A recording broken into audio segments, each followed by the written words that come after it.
Hey everyone, and welcome back to another video. And in this video, I'm going to show you how to automatically record Fathom meetings.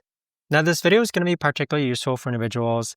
Let's say that you just got started with Fathom and you want to go ahead and start recording meetings automatically.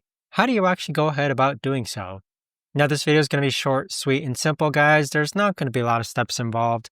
But in order to do this, what you're first going to do is hop onto Fathom. Next, you're going to click on Settings. Now, from here, you're going to see this option here where it says Auto Record, and then there's a drop-down menu.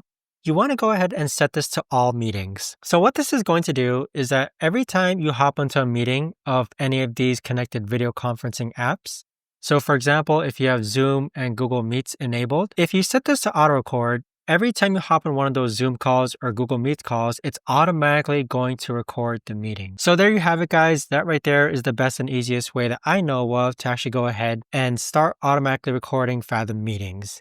If you guys know of a better or easier way to actually do this, let me know in the comments down below. I would love to know.